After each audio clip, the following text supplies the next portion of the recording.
Assalamualaikum warahmatullahi wabarakatuh, teman-temanku. Apa kabar semuanya? Semoga kalian baik-baik saja dan selalu dimurahkan rezekinya serta dilancarkan segala urusannya. Amin.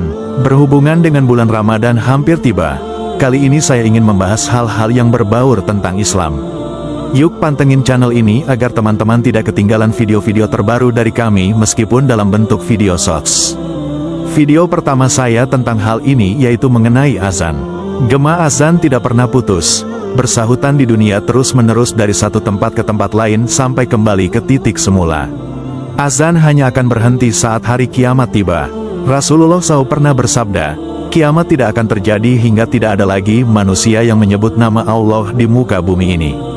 Hal ini sebagaimana dijelaskan dalam buku Sejarah Ibadah oleh Syahruddin El-Fikri. Ungkapan ini memang ada benarnya. Bagaimana tidak? Banyak muslimin yang selalu mengingat Allah SWT dengan berzikir dan menyebut namanya. Apalagi setiap hari, orang-orang mukmin masih senantiasa mendirikan salat 5 waktu. Zikir dan pujian kepada Allah SWT tidak akan pernah berhenti walau hanya sesaat. Meski seandainya manusia tidak melakukannya, masih ada ciptaan lain yang selalu mengagungkannya. Selain itu, zikir-zikir yang terkandung dalam lantunan azan juga tidak akan pernah berhenti dan akan senantiasa bergema sepanjang masa sampai kiamat tiba. Fenomena gema azan tidak pernah putus, bersahutan di dunia memang benar adanya. Kumandang azan laksana perputaran waktu yang terus berputar dan bergema dari satu tempat ke tempat lain, dari satu daerah ke daerah lain hingga kembali lagi ke titik awal. Begitu seterusnya sampai hari akhir tiba. Contoh saja dimulai dari Indonesia bagian timur, pada waktu subuh, azan mulai dikumandangkan oleh para muazin. Kemudian terus bergerak ke arah Indonesia paling barat. Disebutkan dalam buku Perbaiki Solatmu Agar Allah Perbaiki Hidupmu karya Bahroin Suryantara dan Wahyu Kolbu. Sebelum azan di Indonesia selesai, di Malaysia sudah mulai dikumandangkan juga. Kemudian berlanjut di Burma, dan dalam waktu 1 jam azan dikumandangkan di Jakarta, Dhaka, Bangladesh, Kolkata, dan terus ke Srinagar di barat India. Perbedaan waktu di Pakistan hanya 40 menit, sehingga pada jangka waktu ini, azan akan berkumandang di seluruh Pakistan.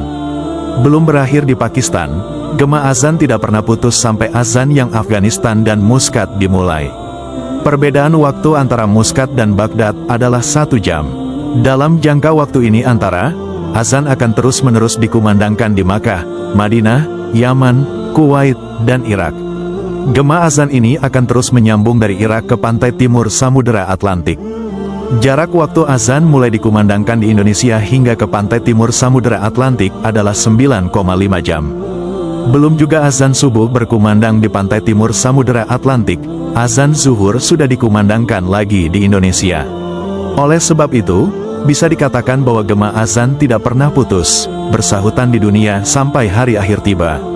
Tidak akan berhenti walau sejenak saja.